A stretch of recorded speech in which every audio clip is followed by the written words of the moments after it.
हमारे विश्व आदिवासी दिवस कार्यक्रम के लाइव संदेश में आप सभी जुड़ जाइए जल्दी से जल्दी, ताकि हम लोग अपनी बात रख सकें।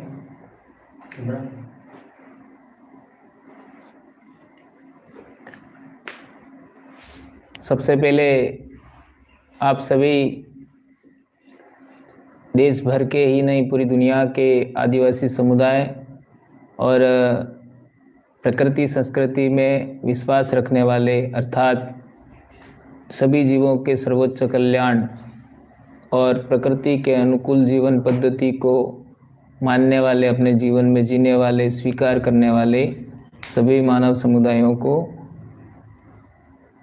पूरे दुनिया के और भारत के और भील आदिवासियों की तरफ से आप सबको जय जोहार और विश्व आदिवासी दिवस की सभी भाइयों को बधाई, शुभकामनाएं।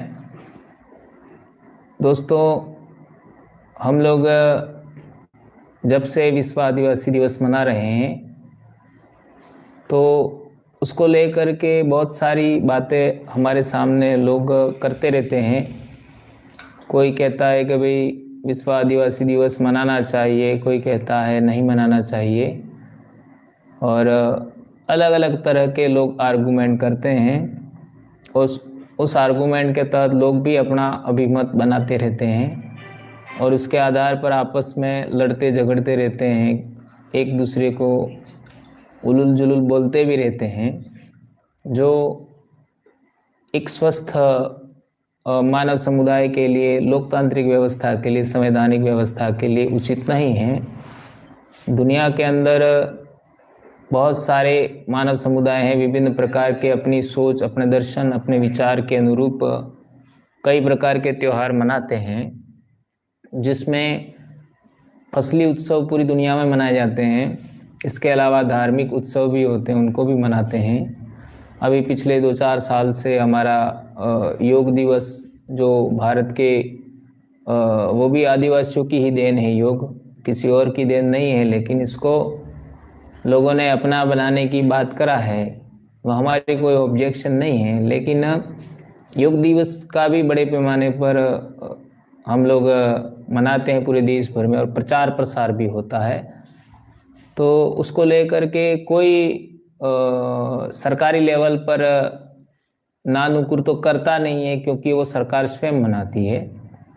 तो आदिवासी दिवस है, विश्व आदिवासी दिवस है, अभी सरकार के स्तर पर मनाया जाना चाहिए था, लेकिन सबसे बड़ी विडंबना हमारे सामने ये रही कि सरकार ने ही ये नहीं माना। सरकार के प्रतिनिधि थे जो यूएनओ में गए थे, उन्होंने भी कह दिया कि भारत में सभी आदिवासी हैं, कोई अलग से आदिवासी नहीं है, ऐसी बात कही गई। ऐसा हमारी जानकारी में आया, पढ़ने में, जानने में। ये सब हम लोग चीज़ें जानते हैं, लेकिन जैसे जैसे आदिवासी समाज में जागृति का दौर आता गया सोशल मीडिया के बाद में, और आज की तारीख में विभिन्न सामाजिक संगठन और जो भी जागरूक समाज के प्रतिनिधि हैं, और जिसमें सामाजिक कार्यकर्ता आ गए, वे सामाजिक कार्यकर्ता किसी भी भाषा भाषी हो सकते हैं, वे गुजराती भी हो सकते हैं, मराठी भी हो सकते हैं, हिंदी भी हो सकते हैं, आपका उड़िया के भी हो सकते हैं, इंग्लिश के भी हो सकते हैं, और देश भर में जैसे हमारे साउथ इंडिया की बात करें, तेलुगु, तमिल और आपका ये मलयालम भाषा हो, उन सभी भाषाओं में जो हमारे समाज के लोग हैं वो सभी इस दिवस को बड़ी ज़ोर शोर से मनाते हैं, अपन सब जानते हैं। तो भारत के आदिवासियों के सम्मान में इसको सरकारी स्तर पर भी मनाया जाना चाहिए। हमारे देश के कैलेंडर में हम देखते हैं तो धर्म को मानने वाले लोग हैं, उनके बहुत सारे उत्सव हैं, उनके राष्ट्रीय अवकाश हैं, सार्वजनिक अवकाश हैं। महापुरुषों के आधार पर भी बहुत सारे राष्ट्रीय अवकाश हैं, सार्वजनिक अवकाश हैं, लेकिन आदिवासियों के सम्मान में आज तक एक दो को छोड़ करके कोई ऐसा सम्मान सूचक अवकाश घोषित नहीं हुआ है। तो हमारी सबसे बड़ी मांग तो ये है कि एक ये विश्व आदिवासी दिवस, ये चूँकि अकेले डूंगरपुर, बांसवाड़ा या फिर राजस्थान या फिर आपका गुजरात, महाराष्ट्र, पश्चिमी भारत का ही नहीं और केवल भारत का ही नहीं, पूरी दुनिया के आदिवासियों का एक पूरा सबसे बड़ा प्रकृति उत्सव है जो दुनिया के सभी कोनों में मनाया जाता है। तो उसको लेकर के हमारा मत है वो थोड़ा सा बड़े दिल का होना चाहिए। सभी लोगों से हम लोग ऐसा अनुरोध करते हैं और सरकारी स्तर पे ही नहीं, इस दिवस को सभी मानव समुदाय, चाहे वो किसी भी कास्ट के हो, किसी भी धर्म के हो, किसी भी पार्टी से संबंधित हो, किसी भी संगठन से संबंधित हो, उन्हें आदिवासी जीवन मूल्यों को प्रोत्साहित करने के लिए मनाना चाहिए, शरीक होना चाहिए। हम लोगों ने, हमारा पहला संगठन अभी रजिस्टर्ड हुआ है कर्मचारियों का, ट्राइबल एम्प्लॉयज़ फेडरेशन, उसके माध्यम से हम लोगों ने हमारे जिला प्रशासन को भी आमंत्रित किया है। तो हम लोग चाहेंगे कि उसको हमारे जिला प्रशासन है वह भी उस कार्यक्रम में आवे और शरीक होना चाहिए। इसी तरीके से दूसरे समाज के लोग हैं जो चूँकि प्रकृति से बड़ा कोई होता नहीं है, तो इस प्रकृति उत्सव में दूसरे समाजों को भी इसमें भागीदारी निभानी चाहिए। इतना भागीदारी ना सही, लेकिन प्रतिनिधित्व के रूप में भागीदारी होनी चाहिए। मीडिया का भी भागीदारी प्रत्येक जिले में होना चाहिए और सकारात्मक बिंदुओं को हमें समाज के सामने रखना चाहिए। अक्सर देखा गया है कि एक भी ऐसी कोई गलती, ऐसा कुछ हो जाता है तो लोग उसी को हाईलाइट कर देते हैं मीडिया में, और लाख अच्छाइयाँ हो उनको भी लोग कहने का मतलब नहीं करते हैं, मीडिया में हाईलाइट नहीं करते हैं। तो हमारे समाज की बारे में एक बात अक्सर हमारे भाई लोग हैं, हमारे समाज के जागरूक लोग कहते हैं कि आदिवासियों के बारे में जो सकारात्मक बिंदु है उसको मीडिया हाइड कर देती है, और जो नकारात्मक बिंदु एक दो भी मिल जाते हैं तो उसको हाईलाइट करते हैं। तो इस तरीके से, जिस तरीके से हम कहना चाहते हैं कि पूरी दुनिया के आदिवासियों के अलावा जो लोग हैं उनके दिमाग में भी या फिर उनके विचारों में परिवर्तन आना चाहिए आदिवासियों के बारे में, उसी तरीके से मीडिया के भी विचारों में परिवर्तन आना चाहिए। सरकार का भी हम लोग अनुरोध करना चाहेंगे। आज हमारे देश भर में हम देखते हैं कि एक आदिवासी राष्ट्रपति बनने के बाद में बहुत सारे लोगों में एक अच्छा मैसेज गया, तो क्यों नहीं इस तरीके से विश्व आदिवासी दिवस को लेकर के भी सरकार को निर्णय करना चाहिए। ये भारत देश के तमाम आदिवासी उनसे अनुरोध करते हैं। और 5 जनवरी 2011 के सुप्रीम कोर्ट के जजमेंट के अनुसार भारत देश का इंडिजिनस और मूल मालिक आदिवासी है। तो सरकार को, जो दूसरे देश हैं उनमें आदिवासियों को जो सम्मान सूचक आपका स्थान है, मान सम्मान है, वह मान सम्मान भारत में भी बहाल होना चाहिए। हम ऐसा नहीं कहेंगे कि भारत में मान सम्मान नहीं है, लेकिन विशेष सम्मान होना चाहिए। क्यों होना चाहिए विशेष सम्मान, उसके बारे में हम कहना चाहेंगे कि हाशिए पर धकेला गया है आदिवासी समाज को। तो हमारे एरिया में देखते हैं तो पिछले कुछ समय में, हम लोग बचपन में छोटे थे उस समय आदिवासी समुदाय टॉप पर था। कैसे टॉप पर था कि आदिवासी समुदाय के घर दूसरे लोग आते थे, आदिवासी दूसरों के घर नहीं जाते थे। आज हम लोग, हमारे घर पे ओबीसी के लोग भी हमारे घर पे आते थे, एससी के लोग भी हमारे घर आते थे, माइनॉरिटी के लोग भी हमारे घर आते थे। इसी तरीके से बहुत सारा, और रजवाड़ी काल में हम देखें तो राजपूत समाज के राजे महाराजे भी हमारे गांव में शरण लेने के लिए आते थे, और इसका लंबा चौड़ा इतिहास है, अपन सब जानते हैं। तो जैन समाज के लोग हैं, वणिक समाज है, व्यापार करने वाले, वे भी हमारे घर आते थे, हम उनके घर नहीं जाते थे। आज देश आज़ाद होने के बाद में 75 साल गुजर गए, आपका ये संविधान लागू होने के बाद इतने दिन गुजर गए। आज समस्या ये आ रही है कि आदिवासी समाज है वह दूसरों के घर जाता है। तो ये क्यों हुआ? इसलिए हम लोग कहना चाह रहे हैं कि आदिवासी समाज को हाशिए पर छोड़ा गया, इस वजह से ये बहुत सारी समस्याएं पैदा हुई। जैसा कि आज आप देखेंगे तो पंचायत समिति का बॉर्डर कहाँ है, आप चेक करिए पूरे देश भर में, तो जहाँ आदिवासी 100% रहता है वहीं पंचायत समिति का बॉर्डर है। पंचायत समिति जिले का बॉर्डर देख लो तो जहाँ 100% आदिवासी रहता है वहीं आपका जिले का बॉर्डर है। जहाँ पर राज्यों का बॉर्डर देखें तो जहाँ 100% आदिवासी है वहाँ राज्यों का बॉर्डर है। यानी ये चीज़ पंचायत में भी होता है, पंचायत का भी बॉर्डर वहाँ बना रखा है जहाँ आदिवासी ज़्यादा है, और पंचायत का मुख्यालय किसको बनाया, तो जहाँ सामंतवादी लोग बैठते थे, उन ठाकुर वगैरह होते थे, वहाँ पंचायत का हेडक्वार्टर बना रखा है। पंचायत समिति या ब्लॉक का जो हेडक्वार्टर है वो जागीरदार लोग बैठते थे, वहाँ बना रखा है। और राजे रजवाड़े जहाँ बैठते थे उसको जिला मुख्यालय बना रखा है। और हमारे राजस्थान की बात करो तो संभाग भी उस तरीके बना, जैसे उदयपुर संभाग है, गोहिल वंशी राजाओं का जो रजवाड़े थे उसको उदयपुर संभाग में रखा गया। राठौड़ राजा थे, उस इलाके को जोधपुर संभाग में रखा गया। कछवाहे राजे थे, वो उनको आपका जयपुर संभाग में रखा गया। इस तरीके से जो चौहान हाड़ा वंशी जो राजा थे उनको कोटा संभाग में रखा गया। चौहान वंशी राजा जो अजमेर के आसपास थे उनको अजमेर संभाग में, जबकि दक्षिणी आपका राजस्थान ही नहीं, राजस्थान के अन्य इलाकों में भी बड़े पैमाने पर आदिवासी रहते हैं। और हम लोग इतिहास की बात करते हैं तो राजस्थान का कितना भी इतिहास पढ़ लो, सभी राजपूत रजवाड़ों से पहले भील राजा हुआ करते थे।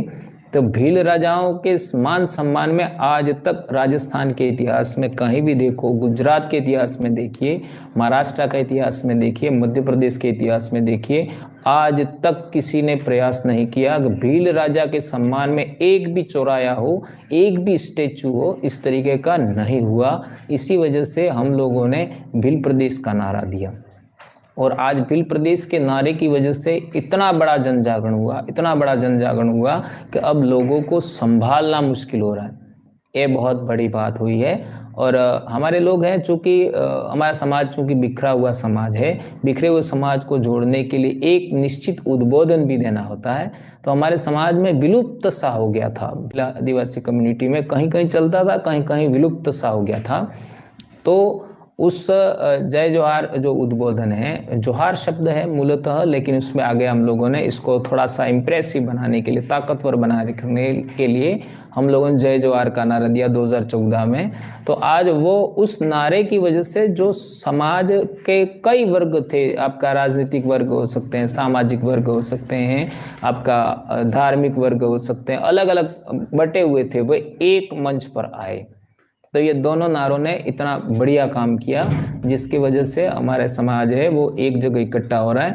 आज धर्म के बंधन टूट रहे हैं, राजनीति के बंधन टूट रहे हैं, संगठनों के बंधन टूट रहे हैं, और आदिवासी समाज है वो एक मंच पर आ रहा है, अपनी आवाज़ बुलंद कर रहा है। आज से 5, 7, 10 साल के पहले की बात करें हम लोग, तो आदिवासी कोई भी बात है अपनी, वह प्रशासन के सामने बोलने से डरते थे। आपका पंचायत लेवल का अधिकारी है उसके सामने बोलने से डरते थे। जिला प्रशासन तो दूर की बात है, जिले हेडक्वार्टर पर तो जोश जोश में जाते थे, लेकिन जिला कलेक्टर के सामने जा करके बोलने से कतराते थे, अंदर जाके चुप हो जाते थे। इस तरीके की घटनाएं हमारे ट्राइबल एरियाज़ में जितने भी कलेक्टर साहब रहे, जितने भी एसपी साहब रहे, जितने भी बड़े अधिकारी हैं, उन सब का अनुभव होगा कि वाकई ऐसा होता है।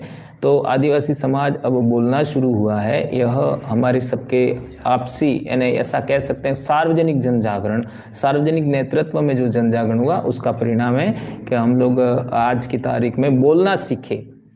पहले हमारी आवाज़ को दबा दिया जाता था, हम लोगों को मीडिया भी हमारे बारे में नेगेटिव बातें छाप देता था।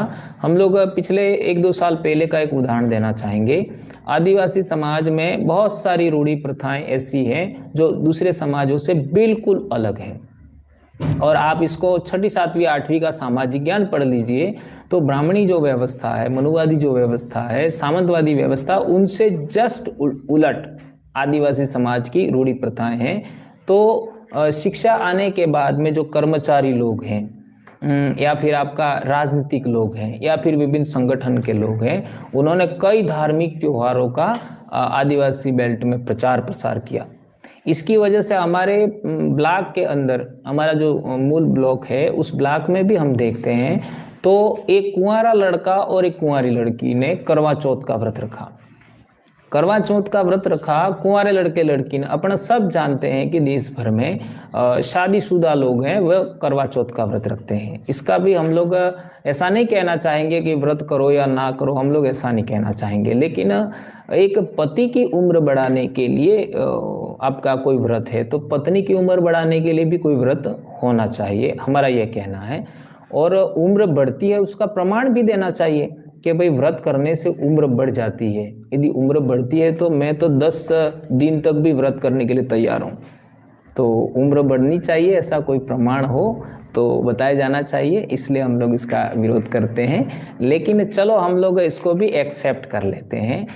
तो आपका शादीशुदा लोग, उदाहरण के आधार पे मैं समझा रहा था, शादीशुदा लोग हैं वो करवा चौथ का व्रत करते हैं, लेकिन हमारे समाज को इतना नॉलेज नहीं था और एक कुंवारा लड़का और एक कुंवारी लड़की ने व्रत कर लिया और इन्होंने ये समझाया लोगों को कि नहीं भाई पानी पीना ही पड़ेगा तब व्रत छूटेगा चाँद दिखने के बाद।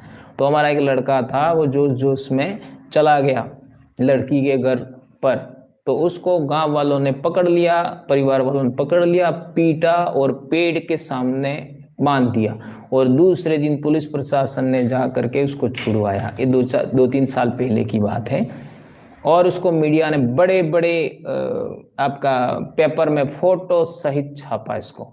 तो इसका हमारा सार्वजनिक अपमान हुआ, हमारे पूरे समाज का अपमान हुआ कि किस तरीके से ये चीज़ें मीडिया है, उससे हम हमारे जैसे पढ़े लिखे लोग, नौकरी पेशा वर्ग के लोग, जो समाज में जागरूक लोग हैं, समाज का जन जागरण करते हैं, सामाजिक कार्यकर्ता, उनके दिल को ठेस लगती है, भावनाएं आहत होती है कि हमारे समाज के एक व्यक्ति ने ऐसा गलती कर दिया।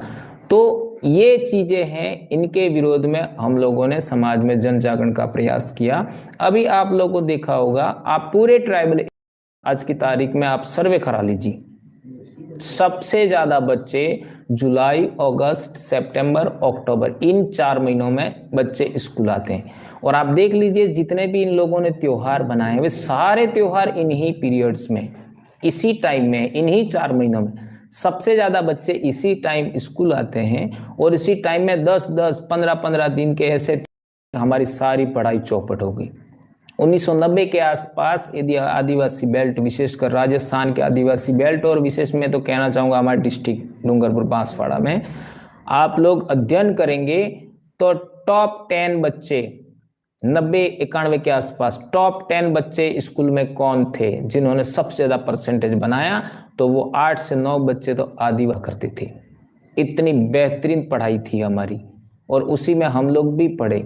हम कभी भी क्लास में थर्ड नहीं आए, सेकंड या फर्स्ट रहे, इतना अच्छा एजुकेशन था। उस जमाने में न तो आपका 10 दिवसीय दशामाता पर्व था, न ही आपका 10 दिवसीय गणेश उत्सव था, न ही गरबा था 9-10 दिन का, और आपका ये दशहरे वाला भी इतना माहौल नहीं था, और ना ही आपका ये अंबाजी पद यात्रा थी, ना ही दूसरी और कोई पद यात्राएं। इन पद यात्रा और इन व्रत उपवास ने हमारे समाज की वो हालत कर दी है कि आज हमारा एजुकेशन बिल्कुल ठप हो गया।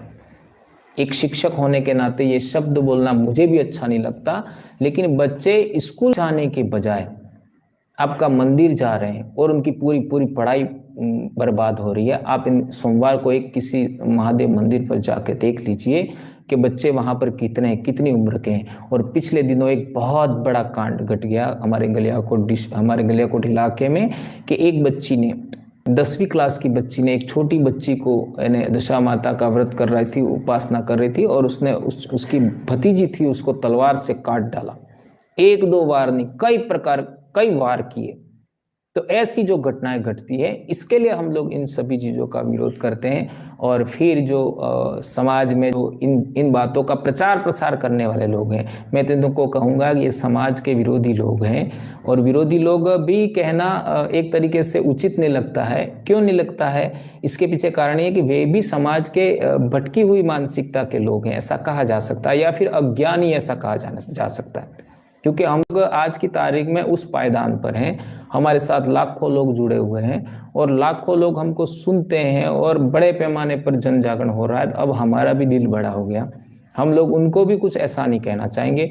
ये विरोधी लोग नहीं होते तो शायद ये आदिवासी परिवार का जो आज विचारधारा डेवलप हुआ है, इतना जन जागरण हुआ है, वो शायद नहीं होता। उन भाइयों का भी योगदान है। इन लोगों ने हमारा विरोध करने के लिए ज्ञापन वगैरह दिया, कलेक्टर साहब को इनको आपका क्या कहते हैं मजबूर किया, हमारे अधिकारियों को मजबूर किया। उसका परिणाम हुआ कि हमको 2 से 3 बार एपीओ किया गया, निलंबित किया गया। ये सब चीज़ें नहीं होना चाहिए था, है ना। यदि हम लोग गलत बोल रहे थे, इट्स ओके, गलत बोल रहे थे तो ऐसी घटनाएं की रोकने की जिम्मेदारी आप लोगों की भी थी, आपने नहीं रोकी। और समाज में आज की तारीख में शिक्षा की क्या हाल है। आप एक स्कूल में चले जाइए तो आप 8वीं क्लास के बच्चे को पहाड़े पूछ लीजिए, किसी भी स्कूल में चले जाइए, पाठ पढ़वाइए, और आपको जानकर हैरानी होगी कि हम जो ये शिक्षा का बंटाढार हुआ है वो जुलाई, अगस्त, सितंबर, अक्टूबर में जो ये धार्मिक उत्सव हैं, व्रत त्योहार हैं, कर्म कांड हैं, उनमें बच्चों के शामिल होने से ये इतना बड़ा बर्बादी हो रहा है। और तो और छोटी छोटी बच्चियाँ, ऐसी छोटी बच्चियाँ जो 8वीं 9वीं क्लास में पढ़ती है, ऐसी बच्चियाँ जो ढूंढती हैं, है ना, उनको भार आता है माता जी का और व्रत उपवास करती है, उनको देख करके दिल पसीज जाता है कि क्या हो रहा है। ये चीज़ें हमारे समाज में हम लोगों ने बचपन में देखा कि एक भी महिला ढूंढती नहीं थी, और आज छोटी छोटी बच्चियां जिनको एजुकेशन लेना है और वो पूरी जिंदगी के लिए उनकी जिंदगी बर्बाद हो जाती है, उनकी ऐसी आदत बन जाती है और एक प्रकार की बीमारी की शिकार हो जाती है। और जब इस उम्र में जब बच्चों को अच्छा खाने की जरूरत होती है, आज आप लोग देख लीजिए जुलाई, अगस्त, सितंबर, अक्टूबर, ये ऐसे महीने हैं, सभी जीवों को बेस्ट से बेस्ट आपका क्या कहते हैं ऑर्गेनिक फूड मिलता है, और वो के आधार पर वो अपनी पूरा दूसरे जो महीने होते हैं उनमें अपने शरीर में भरपाई करते हैं। और उसी टाइम हमारे इतने व्रत उपवास बना रखे हैं, एक तो पूरा महीना होता है कार्तिक स्नान का, उसकी तो हालत ही खराब है। इतना महिलाओं को सशक्त होना चाहिए था, ताकतवर होना चाहिए था, ताकि आने वाली संतति भी मजबूत बने, उसी महिला को खत्म कर दिया, ऐसा कह सकते हैं। उनकी शारीरिक क्षमता उसको खत्म कर दिया, मानसिक क्षमता उसको खत्म कर दिया, विवेक की जो स्थिति है उसको हम लोग देखें किस स्तर पर हम लोगों को पहुंचा दिया। ये सभी चीज़ें है, इनकी वजह से हमारे समाज की भारी बर्बादी हो रही है। इसके लिए हम लोगों ने सोचा कि कुछ भी हो जाए लेकिन बोलना तो पड़ेगा, क्योंकि हम लोग कभी ये आपका क्या कहते हैं पुनर्जन्म विश्वास नहीं करते, क्योंकि और हकीकत ये भी है कि पुनर्जन्म होता भी नहीं। तो हम लोग आज की तारीख में कितना क्या कर सकते हैं ये करने का हमने प्रयास किया, और उन प्रयासों के तहत आज हमारे लाखों आदिवासी भाई सामाजिक कार्यकर्ताओं ने मिल करके इतना बड़ा जन जागरण किया कि पिछले दिनों मानगढ़ पर 17 जुलाई को कार्यक्रम हुआ, उसमें बड़े पैमाने पर लोग आए। पुलिस प्रशासन ने कोई ध्यान नहीं दिया, ऐसा कहना चाहिए, क्योंकि 3 किलोमीटर में 3 से 4 घंटे लग गए तब जाके जाम खुला, और हमारे कार्यकर्ताओं ने वो जाम खुलवाया। यहाँ तक कि ऐसा हुआ पुलिस प्रशासन के जो भाई आए थे उन्होंने भी कपड़े चेंज करके खेतों में बैठे थे, तो भी एक एक्सीडेंट नहीं हुआ, एक अनहोनी नहीं हुआ। और तो और बड़ी बात कि वहाँ हमारे जो मानगढ़ पहाड़ पर जो पानी की व्यवस्था है वो लाइट बंद कर दी, मोटरें बंद कर दी। इतना अन्याय, शोषण, दमन आज लोकतंत्र स्थापित होने के आपका 70-72 साल बाद हो रहा है, देश आज़ाद होने के 75 साल बाद हो रहा है। बड़ी शर्मनाक बात है, ये बहुत बड़ी बात है दोस्तों। तो आज के लाइव के लिए ये इम्पोर्टेंट कुछ बातें मैंने आपके सामने रखी, और 2-4 बातें और इम्पोर्टेंट बहुत सारी हैं जो पिछले 1-आध घंटे में रखना चाहूँगा।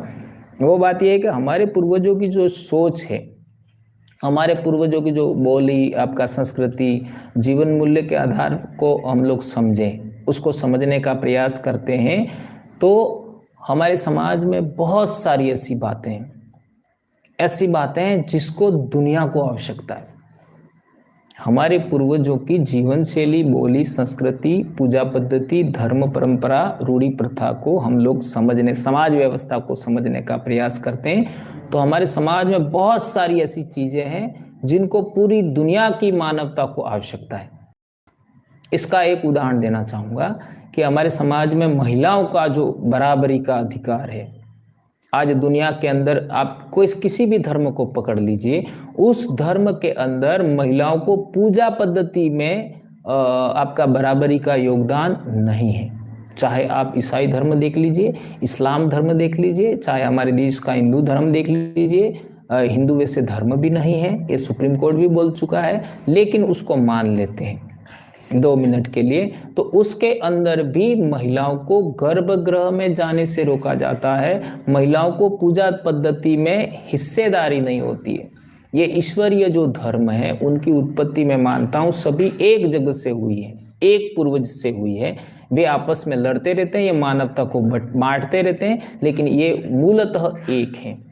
जब आदिवासी धर्म परंपरा की बात करते हैं, आदिवासी पूजा पद्धति की बात करते हैं, तो आदिवासी समाज में पुरुष अकेला पूजा नहीं कर सकता, पुरुष अकेला पूजा कर ही नहीं सकता, एक महिला होनी जरूरी है मिनिमम, बच्ची हो चाहे कोई भी हो। और यदि जब अपने पूर्वजों को या फिर जो दीपक के रूप में, दीपक को ही हमारे समाज में भगवान माना जाता है, एक दीपक जलता है उसको, और इसके आगे पानी अन्न वगैरह सब रखते हैं, आप सब जानते हो। तो उनके आगे यदि दर्शन करना होता है तो आदिवासी समाज वो 3 बार दर्शन करता है जमीन पर, 3 बार अपना सर झुका करके वंदन करता है। ये किसी भी समाज में नहीं है, किसी भी धर्म में नहीं है, न हिंदू में मिलेगा 3 बार, न ईसाई में मिलेगा, न इस्लाम में। जबकि ईसाई, इस्लाम और हिंदू में साष्टांग प्रणाम होता है, साष्टांग दंडवत, और ये साष्टांग दंडवत है वो आपका बाइबिल में भी मिलेगा, कुरान में भी देखा जा सकता है, हिंदू धर्म में भी देखा जा सकता है। तो इस दृष्टि से हम लोग बहुत सारे ऐसे सिमिलर बातें हैं जिनको देखते हैं, ये तीनों धर्म एक जैसे हैं। एक धर्म में अब्राहम है, एक धर्म में इब्राहिम है, और आपका एक धर्म में ब्रह्मा है, वो भी एक जैसे दिखाई देते हैं। एक धर्म के अंदर नोआ है, एक धर्म के अंदर नूह है, और एक धर्म के अंदर मनु है, वो भी एक जैसे दिखाई देते हैं। और सभी ये तीनों धर्म की हम बात करते हैं तो तीनों, सबसे पहले एक परमेश्वर था, ईश्वर था, उसने एक देवदूत बनाया, और उस देवदूत ने पृथ्वी पर इंसानों को जो संदेश भेजे उसके द्वारा धर्म ग्रंथ बने, ऐसा वो लोग मानते हैं। वही बाइबिल कहती है, वही आपका कुरान कहता है, वही वेद कहते हैं।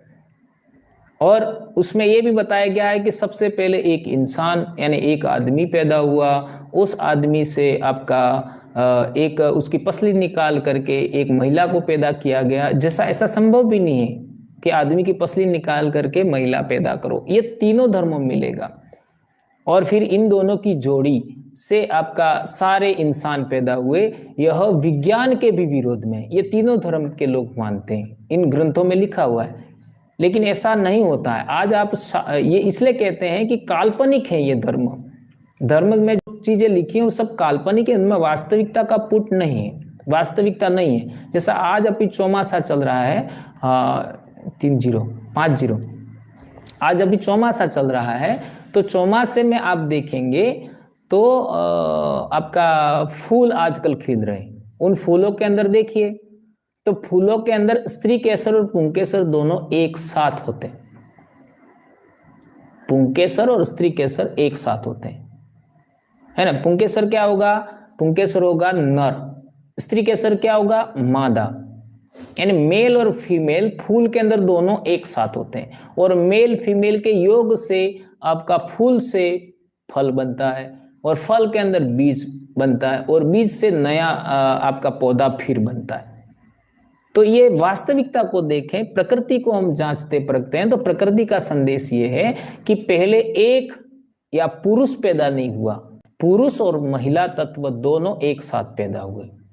आज आप साइंस का अध्ययन कर लीजिए, भौतिक विज्ञान का अध्ययन कर लीजिए, रसायन का अध्ययन करते हैं तो 2 तत्वों से निर्माण होता है। प्रकृति सृष्टि का भी निर्माण 2 तत्वों से होता है, इलेक्ट्रॉन एंड प्रोटॉन। अणु का रेफरेंस देखते हैं, परमाणु का देखते हैं तो उसमें 3 तत्व है। एक आपका न्यूट्रॉन होगा जो न्यूट्रल होगा, उदासीन होगा, और एक आपका प्रोटॉन होगा वो प्लस होगा। यदि पुरुष को प्लस मान लिया जाए तो वो प्लस है।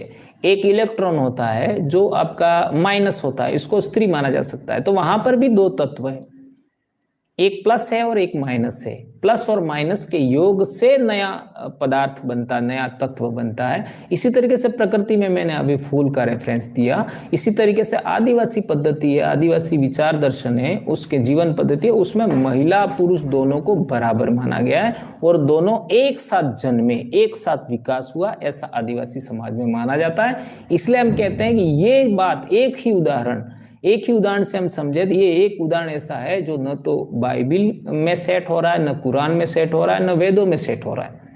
इसलिए हम कहते हैं कि हमारा आदिवासियों का अलग से धर्म कोड कॉलम होना चाहिए जो 1951 से पहले था, और उसको आदिवासी धर्म ही नाम होना चाहिए। अब आदिवासी धर्म कॉलम कोड की तो मांग करें, लेकिन हमारे देश में ऐसे भी लोग हैं जो हमको आदिवासी भी नहीं कहना चाहते, जबकि हाई कोर्ट दिल्ली का आपका जजमेंट पढ़ सकते हो, उसमें आदिवासी के बारे में व्याख्या की हुई है। सुप्रीम कोर्ट का जजमेंट 5 जनवरी 2011 देखें तो उसके अंदर शेड्यूल ट्राइब ब्रैकेट के अंदर आदिवासी लिखा हुआ है, शेड्यूल ट्राइब ब्रैकेट में आदिवासी। संविधान में हम देखते हैं तो आपका क्या लिखा हुआ है, रेस और ट्राइब लिखा हुआ है, रेस और ट्राइब, यानी ट्राइब है वो अलग, रेस है।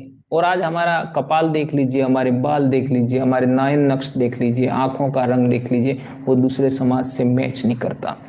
हमारी बोली तो बिल्कुल मैच नहीं करती। वो जितना बोलने का प्रयास करते हैं वो हमारी बोली सीख गए हमारे, चूंकि हमारे इलाके में जो लोग दूसरे लोग रहते हैं, लेकिन फिर भी फोनेटिक में आज प्रॉब्लम है।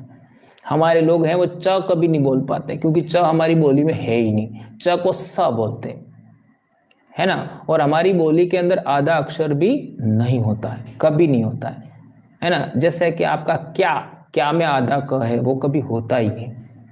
और आज की तारीख में हम लोग देखते हैं 6 क्लास की सामाजिक ज्ञान उठा लीजिए, 7वीं की उठा लीजिए, उसमें बहुत सारे ऐसे डिफिकल्ट वर्ड हैं, बच्चे को पढ़ने में दिक्कत होती है, इतने हार्ड शब्दावली है, उसमें आधे अक्षर वाले शब्द ज़्यादा हैं। और आधे अक्षर वाले शब्द किस भाषा में होते हैं आप सब जानते हो, वो संस्कृत भाषी होते हैं, और वो बच्चे को पढ़ने में डिफिकल्टी होती है, इसलिए बच्चा प्रश्न उत्तर भी याद नहीं कर पाता है, न पाठ पढ़ना आता है। एक बहुत बड़ा भाषा के आधार पर षड्यंत्र है, ये हम सबको समझना चाहिए।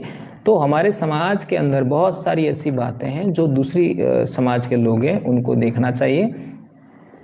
अभी विश्व आदिवासी दिवस केवल एक राज्य, जिले या देश का नहीं है, पूरी दुनिया के अंदर इसको मनाया जाता है। ये अंतर्राष्ट्रीय उत्सव है, ऐसा हम लोग कह रहे हैं, और ये प्रमाणित है, इसको हम कहें तभी होगा ऐसा नहीं है। पिछले 2-3 सालों की हम बात करें, हालात पर बात करते हैं, पिछले 2-3 सालों की बात करते हैं तो क्या हो रहा है, हिंदू मुस्लिम हिंदू मुस्लिम हिंदू मुस्लिम ये हो रहा है। जबकि मुगल काल का उदाहरण देखते हैं तो भैया आप तो शासन प्रशासन में हिस्सेदार थे।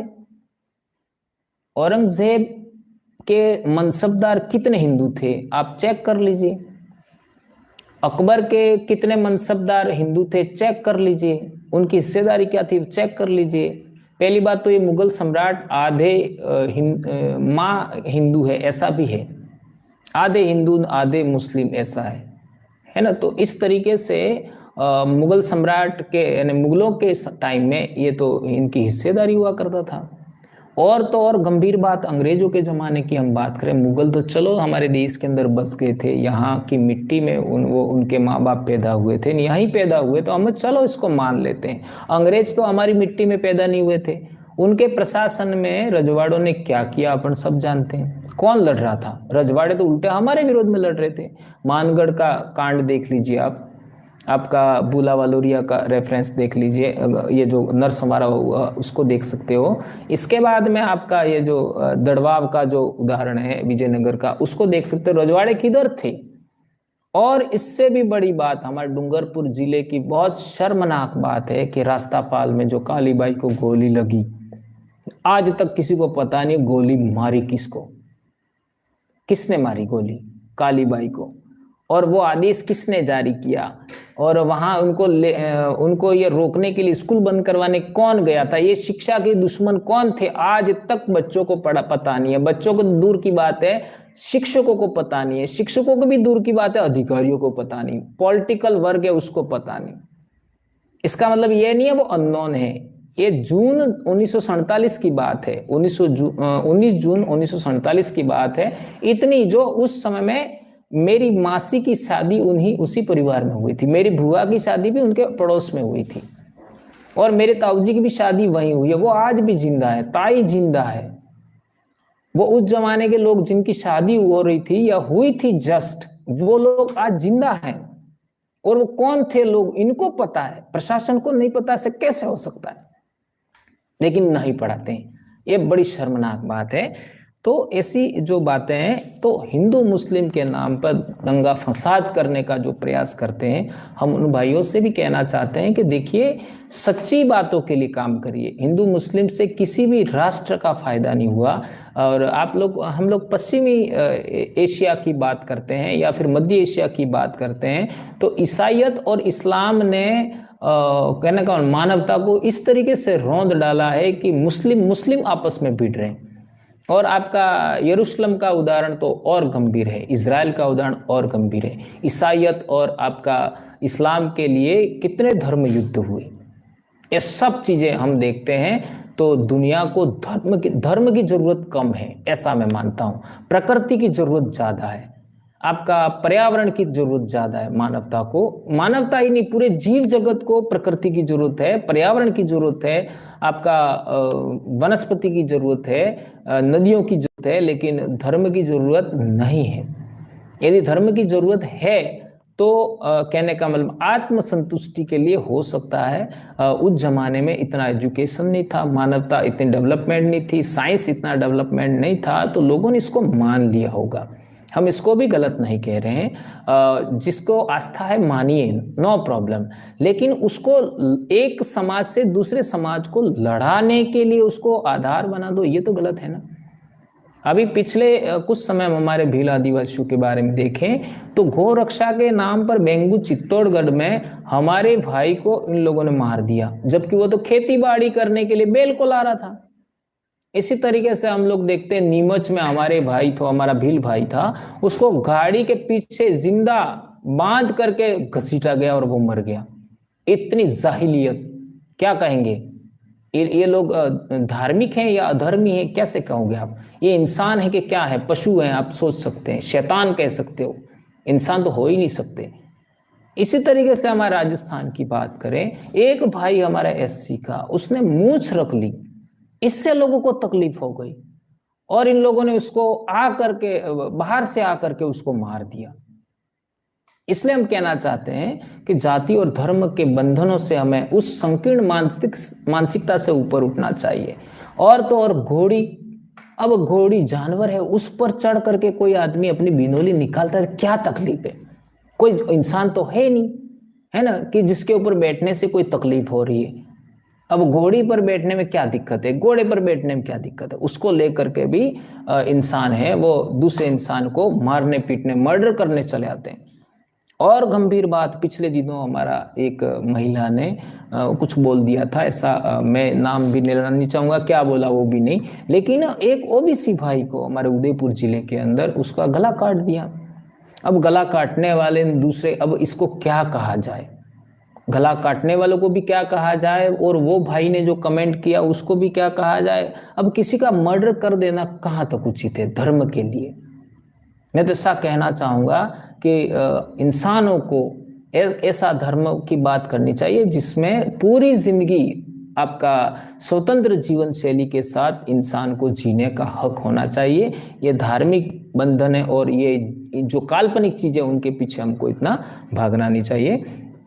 और धार्मिक जुलूस, पिछली रामनवमी पर हमने देखा देश के कई जगह पर कि धार्मिक जुलूस में लोग, अब वो वीडियो उसी दिन का है कि अलग है वो आइडिया नहीं, लेकिन हमने देखा कि मस्जिद पर चढ़ करके हम धर्म ध्वजा लहरा रहे हैं। क्या कर रहे हैं हम लोग? जो मुस्लिम लोग हैं हमारे देश में, वो भी बेचारे इसी मिट्टी में पैदा हुए हैं। भले उनके कुछ पूर्वज बाहर से आए होंगे, लेकिन सारे मुसलमान विदेश के तो हैं नहीं, वो यहाँ के लोग हैं। इवन हमारा भील समाज है, वह भी मुस्लिम है। आप महाराष्ट्र और एमपी के बॉर्डर का रेफरेंस देख सकते हो, हमारे ये पड़ोसी जिले में भी एक उदाहरण है। मुस्लिम समाज में हमारे भील लोग भी कन्वर्ट हुए हैं, तो क्या उनको मार देंगे हम लोग? ये कौन सा धर्म हुआ? तो ये जो सामाजिक जड़ता या धार्मिक जड़ता है वह दूर होनी चाहिए। इसलिए हम कहना चाह रहे हैं कि आदिवासी समाज में ऐसे बहुत सारी बातें हैं जो दूसरे लोगों को सीखनी चाहिए, समझनी चाहिए और उसके आधार पर सुधार करना चाहिए। अब जहाँ तक सुधार की बात है तो एक और उदाहरण है आदिवासी महिलाओं के संदर्भ में। पिछले दिनों अपन ने देखा मनावर के अंदर, एमपी के अंदर, शायद देवास जिला ना, देवास जिले की हम बात करें तो वहां 5 महिलाओं को मार करके आपका सामंतवादी लोगों ने 10 फीट जेसीबी से गाड़ दिया। लगभग 1 महीने बाद पता लगा। क्या कहेंगे इसको। इसी तरीके सिवनी जिले में गला काट दिया। और तो और आपका दबंगी की को भी कोई हद होती है, जालिमियत की भी कोई हद होती है, शैतानियत की भी कोई हद होती है। एक जिंदा महिला को डीजल डाल करके गुना जिले में जला दिया। क्या कहा जाए उसको, और वो भी आदिवासियों के साथ। आज पूरी दुनिया के अंदर हम देखते हैं आदिवासियों ने अपने हथियार तक अपडेट नहीं किए, विकसित नहीं किए।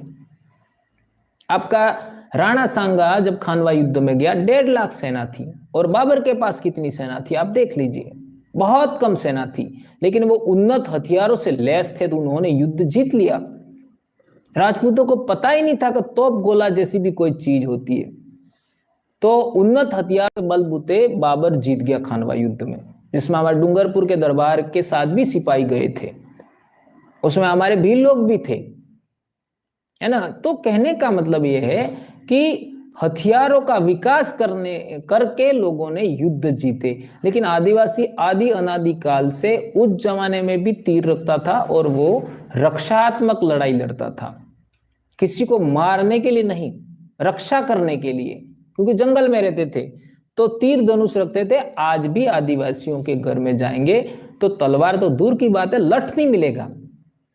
अभी एक फैशन के रूप में तीर धनुष रखते हैं, वो भी ऐसा तीर धनुष होता है जो 1-2 कमान चढ़ा उन्हें टूट जाए, खाली फैशन के लिए। तो आज आदिवासी के पास में एक भी हथियार किसी के घर में, मेरे घर में तो कुछ नहीं मिलेगा। तो यह आदिवासी ने कभी हथियारों को अपडेट नहीं किया और न ही किसी समाज पर आज तक आक्रमण किया। एक सिंगल उदाहरण दिखा दीजिए जिसमें आदिवासी समाज ने दूसरे देश में या दूसरे एरिया में, दूसरे राज्य में जाकर के किसी पर आक्रमण किया हो। अपने इलाके में दूसरे लोग आए, लेकिन आदिवासियों ने कभी दूसरे इलाके का अतिक्रमण नहीं किया।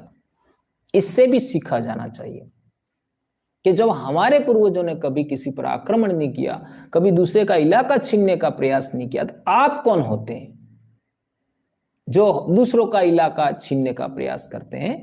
तो हम लोग देखते हैं कि आपका केवड़िया का रेफरेंस है। एक मूर्ति बनाने के लिए आदि अनादि काल से हजारों वर्ष से जो आदिवासी रह रहे हैं उनको हटा दिया।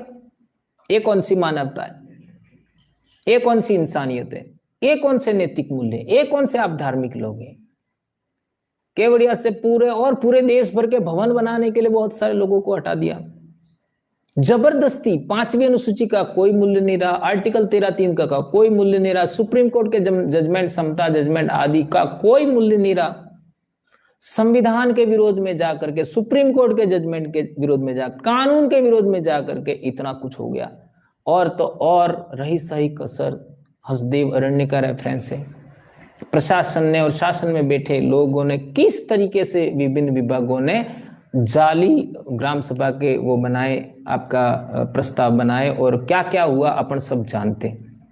ये जो पर्यावरण मंत्रालय ने किस तरीके से एनओसी देने के बाद क्या किया, लेमरू जो हाथियों का अभ्यारण्य है उसका जो एरिया था वो किस तरीके छोटा किया गया, और जमीन को खोदने के लिए, जमीन को बर्बाद करने के लिए, प्रकृति को बर्बाद करने के लिए उद्योगपति को दे दिया गया। इसलिए हम लोग कहना चाहते हैं, आज हरियाणा का रेफरेंस देखो, यानी अरावली पर्वतमाला विश्व की प्राचीनतम पर्वतमाला, लाखों साल पुराने पहाड़ थे, लाखों करोड़ साल पुराने।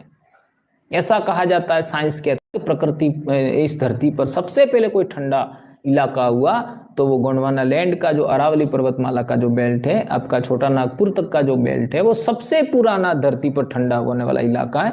तो वो जो पर्वतमाला इतने करोड़ों साल पुरानी थी, उनको खत्म कर दिया। सुप्रीम कोर्ट बोल चुका है, कई बार बोला है, कितने पहाड़ सदा सदा के लिए समाप्त कर दिए। आज आप देख लीजिए, राजसमंद जिले में देख लीजिए, अजमेर में, जयपुर में, आपका झुंझुनू जिले में देख लीजिए, चित्तौड़ में देख लीजिए, ये जो आदिवासी बेल्ट है उसमें आप देखेंगे तो पहाड़ के पहाड़ खोद डाले, बर्बाद कर डाले, खत्म कर डाले। दिल्ली तक आदिवासियों का ये आपका अरावली पर्वतमाला था, और आदिवासियों का राज भी दिल्ली तक था। और कोई ये कहता है कि आदिवासियों का दिल्ली में राज नहीं था भीलों का, तो आपका तोमर वंश से पहले कौन राज कर रहा था, ये हम जानना चाहेंगे। आज का अहमदाबाद है, वहाँ कौन राज कर रहा था, ये हम जानना चाहेंगे। एक 11वीं शताब्दी में अहमदाबाद में हमारे पूर्वजों का राज था, तो पृथ्वीराज चौहान से पहले तोमर वंश और तोमर वंश से पहले दिल्ली में हमारा राज नहीं हो सकता। मौखिक जबान में आज भी आदिवासियों में कहावत है कि दिल्ली की गादी हमारी है, हमारी है, ये हमारे पूर्वज बोलते हैं। तो ये चीज़ें वहाँ तक, अरावली पर्वतमाला जहाँ तक था वहाँ तक भीलों के राज हुआ करते थे, और उन राजों को तो खत्म किया ही किया, बर्बाद किया ही किया, उल्टा प्रकृति को भी बर्बाद कर दिया। भले भाई जो जमीन आपके हिस्से में आ गई, आपके हाथ में आ गई, आपके स्वामित्व में आ गई, आपके संरक्षण में आ गई, उसकी रक्षा तो करते हैं। ये पूरी मानवता के लिए, आने वाली पीढ़ियों के लिए ये चीज था, उसको बर्बाद कर दिया। हसदेव अरण्य की बात चल रही थी, उसमें आप देखें कितनी जैव विविधता, कितने प्रकार के जीव जंतु है, उन सबको बर्बाद कर दिया। और अभी खनन चल रहा है, कोयले के बगैर जिंदा रहा जा सकता है, बिजली के बगैर जिंदा रहा जा सकता है, लेकिन ये जैव विविधता के बगैर हम नहीं, जिसको बर्बाद करने के लिए। तो मैं ये उदाहरण था, इस उदाहरण के आधार पर मैं कहना चाह रहा था कि देश में संविधान के विरोध में भी काम हो रहा है, कानून के विरोध में काम हो रहा है, सुप्रीम कोर्ट के विरोध में काम हो रहा है, लोकतंत्र के विरोध में काम हो रहा है, और इससे आदिवासियों का बहुत सारा नुकसान हो रहा है। तो ये चीज़ें मैं कहना चाहूँगा कि विश्व आदिवासी दिवस के माध्यम से हम लोग कहना चाहते हैं कि सभी समाजों को ये समझना चाहिए कि आदिवासियों को जीने दिया जाए, ये हम कहना चाहेंगे। और बहुत सारी चीज़ें हैं, हम लोग देखते हैं कि जैसे अभी हम लोग जो बात कर रहे हैं कि दूसरे समाजों को भी ये बात सीखना चाहिए, समझना चाहिए। इसका मतलब ये नहीं है कि हम लोग हमारे विचार जो अभी तक हम लोग यहाँ तक बोले, उसमें हम लोग जिस तरीके से बोलते थे ट्राइबल एंड नॉन ट्राइबल, उसमें हम लोग कोई चेंज कर रहे हैं।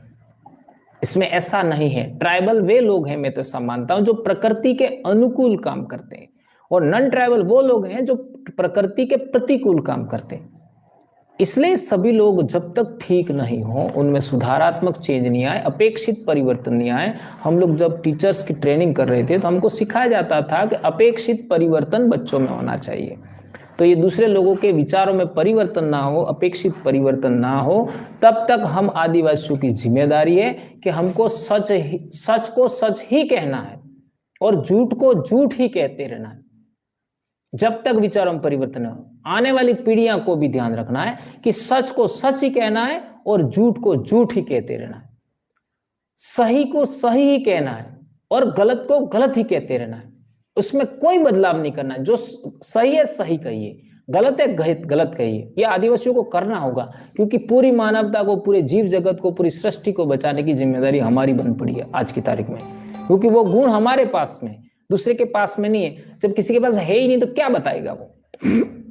इसी तरीके से अच्छे को अच्छा कहना होगा और बुरे को बुरा कहना होगा, ये करना ही होगा, कोई विकल्प नहीं है। पूरी मानव प्रजाति को, यानी जीव जगत को बचाने के लिए ये जरूरी है। और इसी तरीके से जो वास्तविक चीजें उनको वास्तविक ही कहना पड़ेगा, काल्पनिक हैं उनको काल्पनिक ही कहना पड़ेगा, उसमें कोई बदलाव करने की जरूरत नहीं है। इसी तरीके से हम लोग देखते हैं आदिवासी परिवार, हम लोगों ने जो विजन बुक बनाया उसके अंदर जो लिखित बातें हैं उसको आज तक हम अक्षरतः फॉलो करते हैं। ये जून 2018 में हमने लिखा, उसको हमें आज तक पालन करना चाहिए। और उस जून 2018 में जो आदिवासी परिवार विजन बुक बनाया, उसमें हमने उसी आधार पर 2018 में विश्व आदिवासी दिवस कार्यक्रम हुआ, जिसमें हमारे डिस्ट्रिक्ट के जिला कलेक्टर महोदय और एसपी साहब भी आए थे। दोनों को हमने साफा बंधवा करके सम्मान किया। वो भी हमारे जाजम पर नीचे बैठे थे, जाजम पर, जहां पूरा समाज, हजारों की संख्या में आदिवासी समाज बैठा था, उसी जाजम पर बैठे और शहर से उनको खुशी खुशी, और उनके वीडियो आप देख सकते हैं उन्होंने क्या क्या बोला।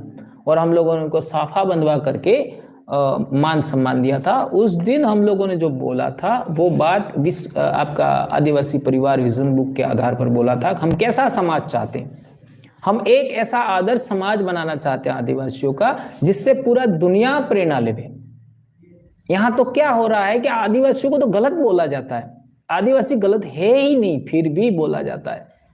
इट मीन्स आदिवासियों को अपनी जीवन शैली से हटाने के लिए ऐसा बोला जाता, हम ऐसा कहना चाहते हैं। और आदिवासियों में जैसा मैंने बताया कि एक अच्छे गुण पर मैंने चर्चा किया था शुरुआत में कि महिलाओं की बराबरी की बात किया था। उसी तरीके से दूसरा उदाहरण है कि आदिवासियों में सभी इंसानों को बराबर मानने की जीवन शैली है। ये दूसरा पॉइंट है। सभी इंसान, चाहे कोई भी हो, किसी भी समाज के हो, किसी भी धर्म के हो, वो हमारे देशी हो या बाहरी हो, विदेशी हो, उनको बराबर मानने का है। लेकिन दूसरी तरफ देखते हैं तो इस्लाम धर्म के अंदर भी बराबरी नहीं है, गैर बराबरी है। ईसाई धर्म के अंदर भी बराबरी नहीं है, गैर बराबरी है। उसी तरीके से हिंदू धर्म में भी, हिंदू धर्म की तो बात ही छोड़ दीजिए, उसमें कितनी गैर बराबरी है अपन सब जानते हैं, कितना छुआछूत है, कितनी घृणा है, वो अपन सब जानते हैं। इसका मतलब ये नहीं है कि वहां पर अच्छाई नहीं है, अच्छाई है, लेकिन जो लागू हो रहा है वह बुराई ही लागू हो रही है। तो जो इन धर्मों को फॉलो करने वाले लोग हैं, जो इस धर्मों के जो धर्म गुरु है, उनको अपने अनुयायियों को अच्छी बातें सिखाई जानी चाहिए और उनमें मानवता के पक्षधर बनने की शिक्षा दी जानी चाहिए। लेकिन होता उल्टा, यहाँ तो जो धर्म गुरु होते हैं वो भी अनशंट अनाप शनाप बोल पड़ते हैं। यह भी भारत देश, चूंकि भारत देश है, सुप्रीम कोर्ट के जजमेंट 5 जनवरी 2011 के अनुसार ये आदिवासी राष्ट्र है, आदिवासी प्रथम राष्ट्र है। तो हम लोग ये कहना चाहेंगे कि आप लोगों को अपने विचारों में परिवर्तन करना चाहिए, हम ऐसा कहना चाहते हैं। तीसरा बिंदु है लोकतांत्रिक व्यवस्था। आदिवासियों में जो लोकतांत्रिक व्यवस्था आदि अनादि काल से है, उसको हम लोग जाजम व्यवस्था जो हमारे दक्षिण राजस्थान में देखते हैं। एक जाजम पर यदि आदिवासी समाज ने कहीं जाजम बिठाई है और पहले से वहां लोग बैठे हो या नहीं बैठे हो, खाली हो पूरी जाजम, आदिवासी लोग जब जाते हैं तो जाजम पर पैर रखने से पहले जूते निकालते हैं साइड में और जाजम को 3 बार नमन करते हैं। जन कहां से आया उसका हम हिस्ट्री देखते हैं, तो संस्कृत साहित्य का हम अध्ययन करते हैं तो ऋग्वेद के अंदर जन का मतलब है मनुष्य का समूह, इंसानों का समूह। जन और विश 2 शब्द मिलते हैं, जैसे यदुजन, आपका भरत जन, आपका पुरुजन, इस तरीके से जन शब्द मिलता है। तो वे तो आर्यंस थे, इन आर्यंस के लिए जन शब्द इस्तेमाल हुआ, तो क्या हम आर्यंस हैं? अब आर्य जाति है कि नहीं है ये भी एक विषय है, लेकिन वो जो लोग थे वो भारत में कहीं बाहर से आए थे, ऐसा रेफरेंस मिलता है, ऐसा रेफरेंस मिलता है। और कई किताबों में भी हम लोग पढ़ सकते हैं, बाहर से आए, उन्हीं के पूर्वजों ने लिखा है। तो ये जन थे, ये जन शब्द हमारा नहीं है। हमारे बोली के अंदर तो कोल है, कोल शब्द, कोल यानी कम्युनिटी, समुदाय, ये शब्द हमारी बोली में। जन शब्द हमारी बोली का नहीं है, ये आपका आर्यंस या फिर आपका यूरेशियन जो लोग थे या फिर ईरानियन जो लोग थे उनकी भाषा का वर्ड है, ये हमारी भाषा का वर्ड नहीं है। और तो जन और विश, और इसमें आगे लिखा है जनजाति में जन प्लस जाति, जाति को इंग्लिश में कास्ट कहते हैं, और जनजाति को हिंदी अर्थ बना दिया, इंग्लिश अर्थ बना दिया ट्राइब, जबकि संविधान ट्राइब और रेस बोलता है, रेस और ट्राइब ये वर्ड बोलता है। हिंदी में इसका शब्दार्थ चेंज कर दिया कहना चाहेंगे। तो ये जो 2-3 बातें, इसके अलावा लोकतांत्रिक व्यवस्था के अलावा 4th पॉइंट है आपका जियो और जीने दो का जीवन मूल्य कौन से समाज में, कौन से धर्म के अंदर है, कौन सी पार्टी, कौन से संगठन में विचार है, तो ये विचार केवल और केवल आदिवासियों में मिलेगा, इसके अलावा नहीं मिलेगा। यदि मिलता है तो लिखा हुआ मिलेगा, लेकिन वो इंप्लीमेंट तो करते नहीं है, लागू तो करते नहीं है, उल्टा सामने वाले को प्रताड़ित करने का काम ज्यादा करते हैं, जिसका रेफरेंस मैं कुछ पहले दे चुका हूं। तो जियो और जीने दो, जैसा इसका उदाहरण हम देना चाहेंगे कि हमारे जो आदिवासी बेल्ट के अंदर जो बाहर से जो शक कुषाण हुन लोग आए, उनको शरण हमारे पूर्वजों ने हमारी जमीन पर दिया। आपका ईरानी लोग हैं, वो भी आपका 6ठी शताब्दी ईसा पूर्व में जो आए, वो भी हमारे इलाके में वो बसे।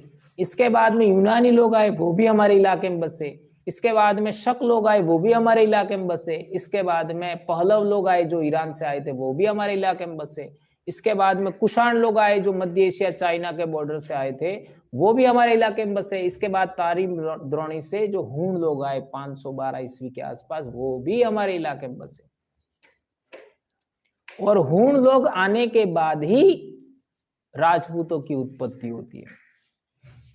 और कैसे ये राजपूत कहां से आए अपन सब जानते हैं, इसको ज्यादा बोलने की जरूरत नहीं। यानी इसमें इट मीन्स ये भी नहीं कह रहे हैं कि सारे राजपूत बाहर से आए या फिर जो जो विदेशी जातियां थी उनकी संतति, हम ऐसा नहीं कहना चाहते। क्यों कहना नहीं चाहते? क्योंकि हमारा जो भील समाज है उसका भी संस्कृतिकरण हुआ, उसका भी कहने का मतलब परिवर्तन हुआ, और भील समाज से भी कुछ राजपूतों की आपका जातियां हैं वो बनी है, तो वो मिक्स है। आज हमारा कई सारे गोत्र हैं राजपूत समाज में और आदिवासियों में मैच करते हैं, मिलते हैं। तो इससे ये कहा जा सकता है, जिस तरीके से आप कुछ शक राजाओं की बात करें तो रुद्रदामन प्रथम जो 150 ईस्वी का उसका जूनागढ़ का अभिलेख है, उस अभिलेख में उसका नाम रुद्रदामन है। वह नाम भारतीय है, उस जमाने की भाषा के आधार पर भारतीय नाम है, जबकि उसके पूर्वज का नाम देखेंगे, उसके दादा परदादा की नाम देखेंगे तो वो नाम भारतीय नाम नहीं मिलेगा। इस तरीके से सम्राट कनिष्क से पहले वाले भीम कडफेसिस और आपका कुजुल कडफेसिस को देखो तो वो उनके पूरा उधर वाले नाम है, जो विदेश से आए थे उनकी भाषा में नाम है। कनिष्क के बाद में भारतीयकरण हो गया, उन राजाओं के नाम भारतीय नाम है। इस तरीके से आपका तोरमाण जो नाम है हूणों का, नाम भारतीय नहीं है, जबकि मिहिर नाम, उनके बेटे का नाम जो मिहिर कुल है वो भारतीय नाम जैसा लगता है। मिहिर का अर्थ सूर्य होता है। यानी ये कहने का मतलब ये है कि ये जो सूर्य उपासक लोग थे वे सब लोग ईरानियन थे, ईरान से आए थे। इसका मतलब ये भी नहीं है कि भारतीय लोग सूर्य की उपासना नहीं करते थे। भारतीय जो लोग हैं वो सूर्य ही नहीं, चंद्रमा ही नहीं, आपका तारे ही नहीं, प्रकृति में जितनी चीजें उन सबकी उपासना करते थे। आज पिछले दिनों अखबार में छप के आया कि अरब में मंदिर मिला, मिस्र में मंदिर मिला। अरे मैं कहना चाहूंगा, मेरे मुंह से कुछ गलत निकल जाएगा, अज्ञानियों, कम से कम पूरी दुनिया में धर्म जो आज की तारीख में इस्लाम है, ईसाइयत है, हिंदुज्म है, उससे पहले क्या धर्म था पढ़ तो लो, तो आपको समझ में आएगा। पूरी दुनिया के अंदर सूर्य की उपासना होती थी, पूरी दुनिया के अंदर चंद्रमा की होती थी, पेड़ पौधों की होती थी, आसमान की होती थी, बादल की होती थी, बिजली की होती थी, वर्षा की होती थी, नई संतति पैदा करने वाली शक्ति की उपासना होती पूरी दुनिया के अंदर। और वो चीज आज की तारीख में मात्र और मात्र आदिवासियों ने जिंदा रखी है। वो वास्तविक चीजें थी। आज भी आदिवासियों में बारिश नहीं आता है तो इसका एक विधि विधान है, और बारिश पक्का आएगी, और बारिश ज्यादा होगी तो बारिश रुकने के लिए विधि विधान है, और वो विधि विधान करने पर बारिश रुक जाती है। ये आप करके दिखा लीजिए धार्मिक लोग, ये असंभव है आपके द्वारा। इसलिए हम कहना चाह रहे हैं कि आदिवासियों के पास में आज भी ऐसी शक्तियां हैं। और वो शक्तियां कैसे हैं? वो आदि अनादि काल से पूर्वजों ने जो सिद्ध करके जो बातें विकसित किया, जो पूजा पद्धति विकसित किया, वो हमने जिंदा रखा। इसलिए प्रकृति शक्ति भी हमारी बात सुनती है, ये हम कहना चाहते हैं। आप ऐसा नहीं कर सकते, जबकि हमारे पूर्वज हैं वो अपना विधि विधान करेंगे तो बारिश नहीं आ रही है, बारिश आएगी, और बारिश ज्यादा हो रही है तो बारिश रोकनी है तो बारिश रुकेगी। ये विधि विधान केवल और केवल आदिवासियों में आज भी जिंदा है, उनको देखा पढ़ा जा सकता है। अब एक और मैं उदाहरण देना चाहता हूं कि मैं बात कर रहा था शक कुषाण हूण लोगों का, वो हमारे देश में रहे, तो ये जो लोगों का जब भारतीयकरण हुआ, संस्कृतिकरण हुआ, उनके नाम भारतीय बने, उससे पहले वो धर्म उनका नहीं था, तो भारतीय धर्म में वो समाहित हो गई। इसलिए आप देख लीजिए 6वीं शताब्दी 5वीं शताब्दी से पहले ये जो शक कुषाण हूण जो राजा थे, आपका ईरानियन लोग थे, आपका यूनानी लोग थे, उन्होंने सबने बौद्ध धर्म एक्सेप्ट किया। कनिष्क को देख लीजिए, शक राजाओं को देख लीजिए, आप पहलवों को देख लीजिए, उन सभी ने जो बाहर से आए, आपका जो इंडो ग्रीक आए, आप क्या नाम था आपका, ये नागसेन के साथ में जिसने चर्चा किया, मिनांडर, उनका रेफरेंस आप देख लीजिए, सबने बुद्धिज्म को ग्रहण किया। और हमारे देश में बड़े बड़े विश्वविद्यालयों का निर्माण किया। बाहर से, विदेश से आए थे, इसके बावजूद यहाँ का धर्म एक्सेप्ट किया और इन लोगों ने मिलकर बड़े बड़े विश्वविद्यालयों का निर्माण किया। आज के रिसर्च के आधार पर देखें तो 70 से ज्यादा भारत देश में विश्वविद्यालय थे। भारत की जनता पढ़ी लिखी थी। और गंभीर बात, आप सम्राट अशोक के शिलालेख जब पूरे देश भर में लगाए थे तो भारत की प्रजा पढ़ी लिखी होगी तब लगाए होंगे ना। भारत की प्रजा पढ़ी लिखी थी तब जाके वो आपका राज्यादेश लगाए थे। और इन गपोड़ियों के तो खाली किताबों पर लिखा हुआ मिलेगा, शिलालेखों पर कुछ नहीं मिलेगा, धरती के अंदर कुछ नहीं मिलेगा, वो किताबों में मिलेगा। और किताबें पिछले कुछ एक सालों में लिखी गई है, कोई ज्यादा पुरानी बात नहीं है। संस्कृत भाषा का आधुनिकतम रिसर्च हम देखते हैं तो संस्कृत भाषा 10वीं शताब्दी, 8वीं 9वीं शताब्दी से पुरानी नहीं है। जो क्लासिकल संस्कृत है, वो जो प्राकृत पाली और प्राकृत भाषा था उसी का संस्कारीकरण करके संस्कृत बनाए। आज का रिसर्च ये था। और हम लोग कैसी कैसी बातें हमारे दिमाग में, हमारे जहन में स्वीकार कर चुके। तो भाषा, जिस तरीके से मनुष्य के दिमाग का विकास हुआ, आज का प्रकृति का भी इवोल्यूशन हो रहा है, इस तरीके से भाषा का भी इवोल्यूशन हुआ, धर्म का भी इवोल्यूशन हुआ है। इस चीज को हमें स्वीकार करना चाहिए। मानवता के नाते, प्रकृति के नाते हमको पुनर्विचार करना चाहिए अपनी सोच पर, ऐसा हम कहना चाहते हैं। वसुधैव कुटुंबकम। अब आपने बोल तो दिया हमारे पूर्वजों की आपका धर्म ग्रंथों में वसुधैव कुटुंबकम है। भैया, तुम्हारे पड़ोस में आदमी बैठा है, उसको तो तुम स्वीकार कर लो। उसको ऊंच नीच, छुआछूत के आधार पर प्रताड़ित मत करिए। पूरी पृथ्वी है, वो एक कुटुंब है, ऐसा एक परिवार है, ऐसा मानते हैं। इस विचार को तो हमारे पूर्वजों ने जिया। आज भी आदिवासी लोग हैं, वो अपने एक नंबर के दुश्मन, वो अपने घर पे आ जाता है तो उसको, उसके साथ कोई कुछ नहीं करते, उसका उल्टा वो संकट में आता है तो उसकी सुरक्षा करते हैं। उसका रेफरेंस देना चाहूंगा मैं। राणा कुंभा के पिताजी की हत्या कर दी और राणा कुंभा के पिताजी ने भील पूर्वज की हत्या किया था, ऐसा कहा जाता है।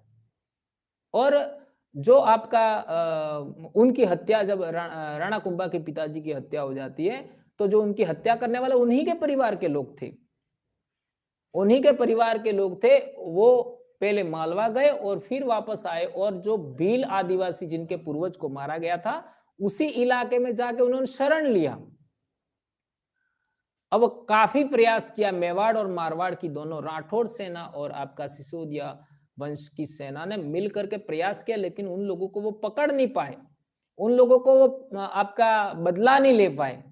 फिर राजा ने वहां की जो महिला थी जिसके पूर्वज को उन्हीं के पूर्वजों ने मारा था, उन्हीं के राजा ने मारा था, वो उस महिला के पास जाता है और जाके कहता है कि ये हमारे पूर्वज, हमारे राणा का दुश्मन है और उसने इनको मारा है, तो उसको हमें सौंप दीजिए।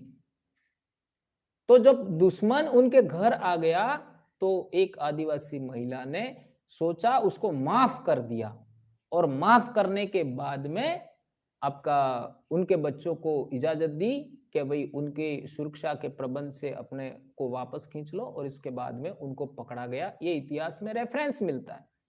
हमारी पाल सुराता के बारे में देख लीजिए, डूंगरपुर के दरबार ने कई पाल मांडव के लोगों को मारा, ये इतिहास में रेफरेंस मिलेगा, पढ़ सकते हैं डूंगरपुर का इतिहास। पाल लेम्बरवाड़ा के कई लोगों की हत्या किया, ये सब आप इतिहास में आपको रेफरेंस मिल जाएगा। देवल पाल का, आपका ये भोराई पाल का रेफरेंस देख सकते हो। कई आदिवासियों को रजवाड़े वालों ने मारा, ये सब को किस तरीके से दमन शोषण किया वो सब हम जानते हैं। इसके बावजूद जब राणा पर संकट आया, आपका मारावल पर संकट आया, सिंधियों ने आक्रमण किया, तो वो हमारी पाल के अंदर आया, पाल सुराता में, और हमारे पूर्वजों ने उनको शरण दिया, उनकी सुरक्षा किया। और एक छोटी सी गलती, उसको गलती कैसे कह सकते हैं, हम जब शरण हमने दिया था तो हमारा जो गमेती था पाल सुराता का, वो उनकी राइट में बैठ गया। उस एक बात के लिए बनकोड़ा का ठाकुर नाराज हो गया और उसने इन गमेती को मारने के लिए उसने योजना बनाया और आपका डेचा में उनकी हत्या कर दिया, और वो भी धोखे से हत्या, आमने सामने की लड़ाई में हत्या नहीं किया। और उसके उनका एक बच्चा था, उसको भी मारना चाहते थे। उसको बचाने के लिए मेरे पूर्वज ने, आज मैं 7वीं पीढ़ी में हूं, मेरे पूर्वज ने अपना मेरा माथा ले लो, तुम्हारा वचन पूरा कर लो, लेकिन इस बच्चे को मत मारो, ऐसा करके उनको बचाया। तो जिस राजा को हमारे पूर्वज ने शरण दिया, हमारी पाल ने शरण दिया, उनको मारा। इसके बावजूद हम लोगों ने कभी भी, हमारे पूर्वजों ने कभी भी उनके साथ बदले के भाव से काम नहीं किया, जबकि इन लोगों ने हमेशा बदले के भाव से काम किया। इसलिए हम कहना चाहते हैं कि ये विचारों में चेंज होना चाहिए। राजपूत समाज के अंदर एक बार पुनः मैं कहना चाहता हूं, आदिवासी खून भी है, इसको नकार नहीं सकते। और जो भारतीकरण हुआ, जो विदेशी जातियां, उनका भी है। आज आप देख लीजिए, भिनमाल, राजस्थान में सबसे पहला राजतंत्र प्रस्थापित हुआ, वो भिनमाल में हुआ, है ना। भिनमाल में हुआ तो वो चप राजा था। चप यानी हूणों के साथ में जो धनुर्धर लोग थे उनको चप कहते हैं, संस्कृत में उसको चापोत्कट कहते हैं। तो वो चावड़ा, उसी को बाद में चावड़ा कहा गया, वो पहला राजा हुआ। उससे पहले भिनमाल में भी भील राजा हुआ करते थे। और इसके बाद में राजस्थान में जो राजतंत्र की शुरुआत हुआ, उससे पहले जो राजा हुआ करते थे वो गणतंत्र के राजा हुआ करते थे। पूरा पश्चिमी राजस्थान में, जो आज का तारीख में मारवाड़ कहलाता है, उस जमाने में गुर्जर, आपका गुजरातरा भी कहते थे। उससे पहले उसका नाम क्या था किसी को पता नहीं है। उस इलाके में भील राजा ही हुआ करते थे। भीलों के 9 राज्य मारवाड़ में अरावली पर्वतमाला के पश्चिम में थे, ये रेफरेंस मिलता है। और वो भी भील लोग हैं, वो आपका जो उस जमाने के गुप्त राजा थे, चंद्रगुप्त विक्रमादित्य, उन्होंने गुजरात और मालवा पर अधिकार कर लिया। तो वहां से जो राजे महाराजे थे भीलों के, वो विस्थापित होकर के इस बंजर इलाके में आए, जिसको हम रेगिस्तान कहते हैं, पश्चिमी राजस्थान कहते हैं, वहां आकर के बसे। और उन्होंने जो गंगा घाटी से जो नागवंशी राजाओं को हराया था, आपका उनके चंद्रगुप्त विक्रमादित्य के पिताजी ने, जो समुद्रगुप्त कहते हैं, वो राजस्थान आए थे। और वो शायद 25-30 साल तक वो यहाँ बसे हुए रहे। और उनको उन भील राजाओं ने आकर के आपका उनका राज्य छीना। यानी राज्य कहने, सबसे पहले राज्य किसी ने प्रस्थापित किया पश्चिमी राजस्थान में, तो नागवंशियों ने किया। और वो भी नागवंशी गणतंत्र की ही पैदाइश थे, जो आपका गंगा घाटी से आए थे। और जो भील थे वो भी गणतंत्र की पैदाइश थे। वो मालवा और गुजरात के एरिया से इस बंजर भूमि में आकर के रहे, और वहीं से आपका जो राजे महाराजे यहाँ रहे, और यहीं पर उनका संस्कृतिकरण होता है। और इस तरीके से वो वंश है, वो जैसे आज की तारीख में कहते हैं कि विभिन्न ग्रंथों में कहा जाता है कि भाई अग्नि संस्कार हुआ, ये हुआ, वो हुआ, इस तरीके की बातें कही जाती है। और परमार वंश हुआ, चौहान वंश हुआ, ये इस तरीके की बातें बहुत सारी इतिहास में पढ़ने मिलती हैं। तो दोस्तों, जो आज के लाइव में हिस्ट्री का भी पॉइंट कुछ बताए, और हम लोग क्या करना चाहिए ये भी हम लोगों ने बताया। आज की तारीख में विश्व आदिवासी दिवस के माध्यम से मैं पूरे मेरे आदिवासी समाज को ही नहीं, पूरे दूसरे समाज हैं उनको भी एक बात कहना चाहूँगा। हम चाहते क्या है आखिर? इतना बड़ा जन जागरण किया। कई लोग ऐसा कहते हैं, अरे यार तुम लोग हमारे विरोध में काम कर। अरे भैया, हम तुम्हारे विरोध में काम नहीं कर रहे हैं। न हम तुम्हारे विरोध में काम करें, न तुम्हारे संगठन के विरोध में काम करें, न हम तुम्हारी पार्टी के विरोध में काम करें, न हम तुम्हारे धर्म के विरोध में काम कर रहे हैं। हम लोग गलत विचारों का, झूठे विचारों का, जो काल्पनिक चीजें उनका विरोध कर रहे हैं, जो गलत है, झूठ है, जो पूरी मानवता के लिए गलत है, उसका हम विरोध करते हैं। तो आखिर हम क्या चाहते हैं आगे, तो उसके बारे में हम लोग, चूंकि ये सब चीजें हम 2018 में लिख चुके हैं, वो थोड़ा सा आपके सामने 2-3 पॉइंट बिंदु आपके सामने 1-आध मिनट में रखना चाहूंगा। वो हम ये चाहते हैं कि हर एक जिला मुख्यालय पर आदिवासियों का एक स्कूल हो। ऐसा क्यों? क्योंकि अब हम लोग हमारे बच्चों की पढ़ाई के लिए दूसरे लोगों के भरोसे नहीं रह सकते, क्योंकि जहां भी पढ़ने जाएंगे तो वो अपना धर्म का एजेंडा थोपेंगे। ईसाई स्कूल में पढ़ने जाओगे, ईसाई धर्म थोपा जाएगा, और दूसरे धर्म के स्कूल में पढ़ने जाएंगे, वो थोपेंगे। और आज की तारीख में जो धर्मनिरपेक्ष स्कूल है, वहां पर भी धार्मिक शिक्षा हो रही है, धार्मिक प्रार्थनाएं हो रही है।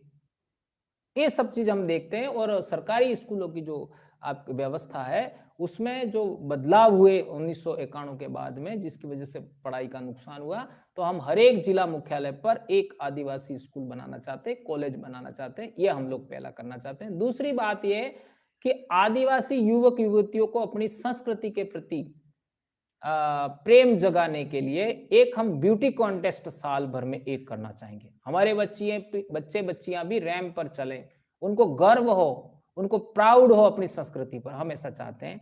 तीसरी बात है कि ट्राइबल गेम्स, ओलंपिक वगैरह गेम्स होते, इतना बड़ा तो हम कर नहीं पाएंगे, लेकिन स्टेट लेवल के हम लोग गेम्स करें, कॉमनवेल्थ के गेम होते हैं, इस तरीके का हम कर नहीं पाएंगे, लेकिन स्टेट लेवल पर या आपका एक दो राज्यों के बॉर्डर लेवल पर हम लोग ट्राइबल गेम्स करवाने का भी हम लोग सोच रखते हैं। चौथा बिंदु है आदिवासी वाद्य यंत्रों की भी प्रतियोगिता हम करवाना चाहेंगे और उसको लोगों को पुरस्कृत करना चाहेंगे, ताकि हमारे वाद्य यंत्र उनको बजाना हमारे बच्चे सीखें। और हर एक ब्लॉक पर हम लोग ये चाहते हैं कि आने वाले समय में हर एक ब्लॉक पर एक हर्बल पार्क हो, हर्बल औषधियों से, जो हमारे पूर्वजों का औषधियों का जो ज्ञान था वो जिंदा रहे, हम ऐसा चाहते हैं। एक और चीज है, हमारी जो पूजा पद्धति है उसमें महुए का, इसको दारू बोलते हैं लेकिन हमारी बोली में दारू शब्द नहीं है, शराब बोलते हैं लेकिन शराब हमारी बोली में, हमारी बोली में हरो कहीं, उसका वो पूजा पद्धति में इसका इस्तेमाल होता है। इसके लिए मैं कहना चाहूंगा कि हमारे बच्चों को हम लोग कहते ही हैं, हमारे साथियों को, हमारे समाज को भी कहते हैं कि हमें दीन को नहीं पीना। अब नहीं पीना ऐसा कहेंगे तो भी दिक्कत है, पीना ऐसा कहेंगे तो भी दिक्कत है। हम ये चाहेंगे कि आपकी आदत बन भी गई है तो दीन को नहीं पीना, ऐसा हम कहना चाहते हैं। इसी तरीके से हमारे इलाके में अंग्रेजी दारू है वो तो पूर्णतः बैन होनी चाहिए। ये कंपनियों के द्वारा पिला पिला करके हमारे समाज की बर्बादी कर रही है, सरकार को इसके बारे में सोचना चाहिए।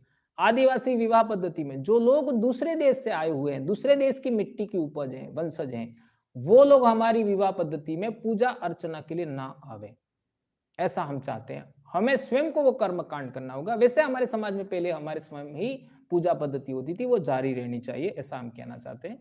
इसके अलावा आदिवासी पूजा पद्धति जो है उसके अंदर हमारे घर का जो पूजा होता है या फिर किसी भी तरीके का हमारे घर पे पूजा होते हैं, उसमें हमारे समाज के द्वारा ही किया जाना चाहिए, ऐसा हम कहना चाहते हैं।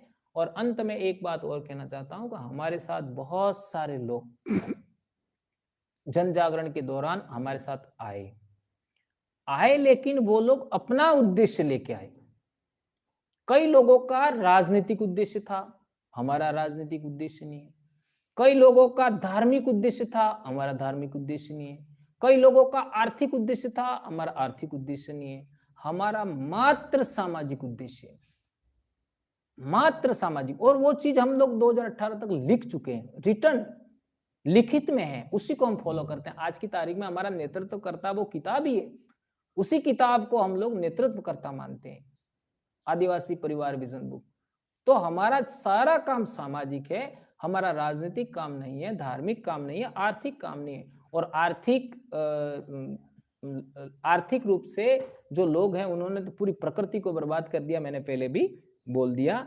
इसलिए आदिवासी परिवार के मात्र 2 उद्देश्य हैं, ओनली 2, वो सामाजिक उद्देश्य है। पहला उद्देश्य वैचारिक एकीकरण, और इस उद्देश्य का आज कितना प्रभाव आदिवासी बेल्ट में आप सब जानते हैं।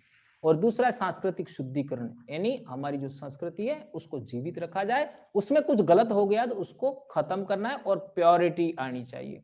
आज आदिवासी बेल्ट में देख लीजिए, बच्चे अब धोती पहनना शुरू कर दिया, पुराने वाद्य यंत्र पहनना शुरू कर दिया, और अपने गीत, अपनी परंपराएं उनको जीवित रखने का प्रयास कर दिया, कर्मचारियों ने शुरू कर दिया। आज हमारी बहन बेटियां, पिछले कुछ समय में सोने का क्रेज बढ़ रहा था, अब पुराने जो गहने चांदी वाले हैं उनकी ओर हमारे लोग आ रहे हैं। आज गंभीर बात करूं, मेरी अपनी वाइफ और मेरी बेटी ने भी अपने चांदी के गहने लेने के लिए वो गए हैं।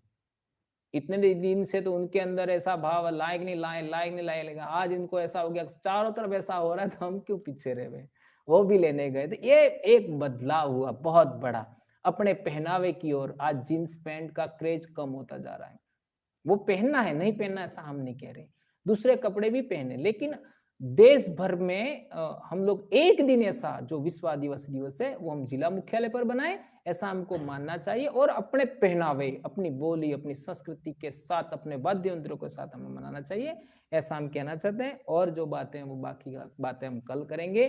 दोस्तों आप सबको धन्यवाद, जय जोहार। और एक बार पुनः, मात्र आदिवासी नहीं, केवल भील आदिवासी नहीं, भारत देश में जितने आदिवासी समाज रहते हैं उन सभी की सभी को बधाई, धन्यवाद और शुभकामनाएं के साथ साथ जो गैर आदिवासी समाज है उनका भी बधाई देना चाहेंगे हम लोग, शुभकामनाएं देना चाहेंगे आपको भी, और आपने भी हमको दी है उसको हम दिल से स्वीकार करते हैं।